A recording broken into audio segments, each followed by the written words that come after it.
Today we're going to look at one scenario where you may need to solve a rational equation. And the scenario today is all centered around these what we call work problems. So underneath the goal, I'm looking at trying to write and solve a rational equation to represent the situation. And what we're going to see is that you're going to have multiple people or things like a machine working to complete a job. So kind of that key piece. You might see something like person A can set up a room in 10 minutes, person B can set up a room in 50 minutes, but if they work together, so that key thing, completing a job, how long would it take them? So there is a template or a formula that we're going to follow, and it will involve a fraction. So on the top of the fraction, notice that both parts on top have a t, and I'm going to use that t for the time together.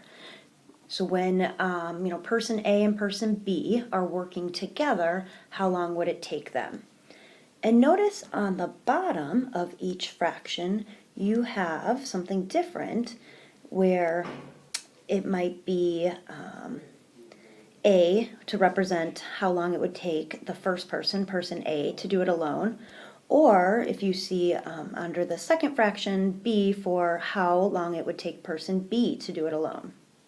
So that way each fraction is taking the time together and dividing it by their time alone. So it sort of gives us a percentage of what each person's doing.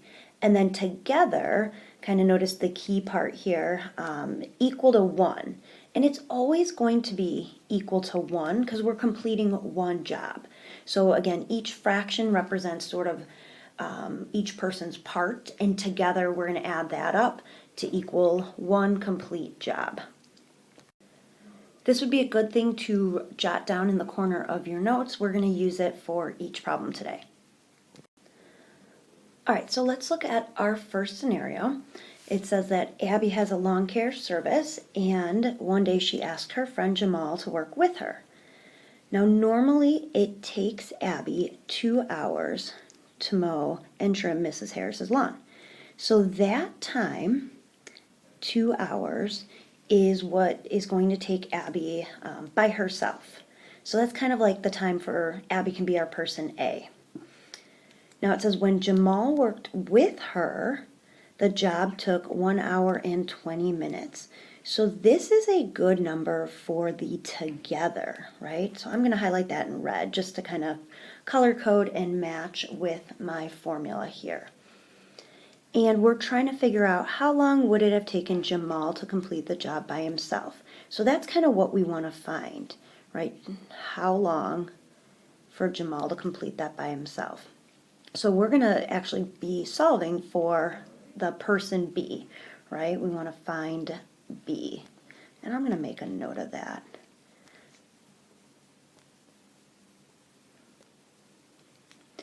So that's our second person, and how long did it take him individually. Now, before I actually go into some kind of setup mode, I noticed a few things. Some of the measurements, like for Abby, it's 2 hours, and then for the combined time, it's 1 hour and 20 minutes. So we have a mix and match of hours and minutes. What I would strongly encourage you to do is change your units either to all hours.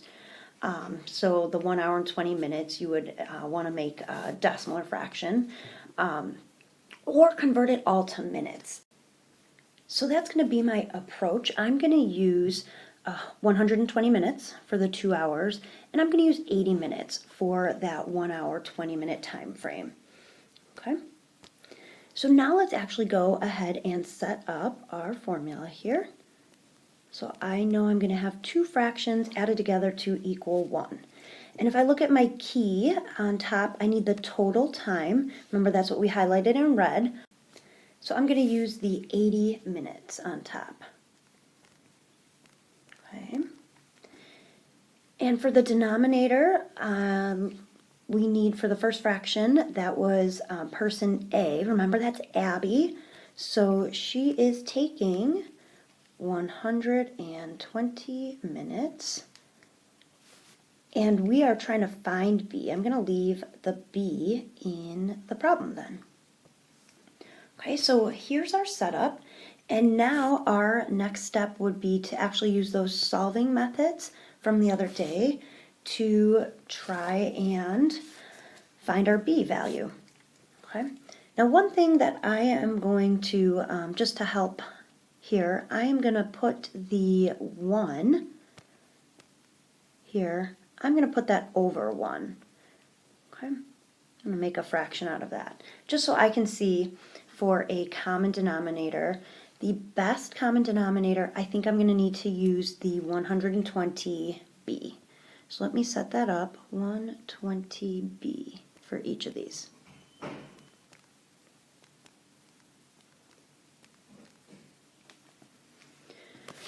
So for each fraction, we're going to look at what do we need to multiply by. The first one already had a 120, but that means it needs to be multiplied by b. The numerator will be 80b. And if I look at my second fraction, it already had a b, so that means it needs to be multiplied by 120, top and bottom, to give us 9,600 on the top. And last but not least, the final fraction needs to be multiplied by 120b. And since it's just 1, that makes the multiplying really easy on top. I'm going to have 120b. And when we are solving, we know that we're going to actually ignore those denominator pieces and just solve with the numerator. So let me bring down my 80b plus 9,600 equals 120b. So for this example, I'm going to move the b terms to one side. So I'm going to go ahead and subtract 80b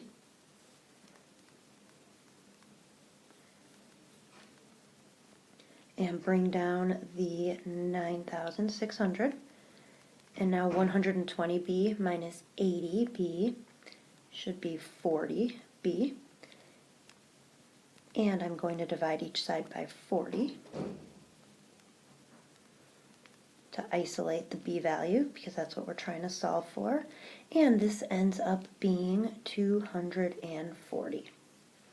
Now remember, we were calculating in minutes, so I'm going to put that label of minutes on. If you would like to convert that into hours, you certainly can. We can also say that would be 4 hours. So going back to the official question where we said we wanted to find B, I'm looking at the green highlighted part. How long would it take Jamal to complete the job by himself? And it looks like it would be 4 hours for Jamal. Let's look at scenario 2. I'm going to kind of go through and color code the different pieces here and see what we have. So Will and Matthew own a small business. Will, working alone, can complete the job in 8 hours. So that 8 hours is for Will solo. So that's going to be kind of the blue or the A value in our formula. And then we read the next sentence, Matthew can complete the same job in 9 hours. So this is Matthew alone. So that's kind of the B value we'll use as 9. And they are asking the question, how long would it take them to complete the job working together? So this time we are going to find the together part, or find T. Okay, so when I set this up, I'm going to go ahead and have my 2 fractions, remember, equals 1. And since I'm finding T, that's going to stay in the formula. I'm not going to have a value to replace that with, but I do have a value that I can replace A, that was our first person, Will, 8 hours, and Matthew, 9 hours. So he's person B. Okay. So there's your setup. Let's take a look at a great common denominator And if it helps, put that 1 over 1 so we can compare. Between 8 and 9, I'm thinking the best thing would be 72. Okay, so let's set that up with each fraction, a denominator of 72. And let's identify kind of each one. First fraction started at 8, so that would mean it is being multiplied by 9, top and bottom. So the numerator I'm going to use is 9t. And on my second one, it had a 9, so that means it's actually being multiplied by 8, top and bottom. So the numerator is going to be 8t. And the third and final fraction needs to be multiplied by 72. So that's going to be 72 for the numerator. And remember, we are going to kind of ignore those denominators and just focus on solving with the numerator. So just the 9t plus 8t equals 72. And you're right, we have some like terms here if you were thinking that as I am writing it out. So yes, you can write that as 17t equals 72 and get ready to divide each side by 17, giving us a final answer of, now this is a decimal here, so I'm going to change that into 4, and I'm going to do the mixed number, 4 and 4/17. Now, as far as a label goes, I'm going to go back to the problem. I'm noticing we were using hours. So I am going to say 4 and 4 over 17 hours for our final answer. So how long is it going to take them working together? Quite a bit quicker than solo. Now for scenario 3, I would like you to read through and see if you could set this one up on your own first. So this is a good chance to pause the video and see if you can, again, find those key numbers from the problem and insert them in the formula. And we'll check back in a moment and see how you did. So let's check back in and see how your setup went. I noticed the 1.5 or 1.5 was when they were working together. So notice that's on the top of my fraction. And there were a couple different values. Lee's father, so that's a solo. I picked him for person A with 2.5 or 2.5. And we're trying to find if Lee were installing it himself. So I read that as a find B, right? Let's find the second person, how long it's going to take him. Okay. If this wasn't your setup, now's a good time to adjust and rearrange. If this was your setup, let's go ahead and pause, and then I want you to take a minute and solve. So let's take a look. I came up with 3.75, and if I need to put a label on that because I'm looking at our other measurements in the problem, that was hours. So we are going to say 3.75 hours for Lee working by himself. Nice job.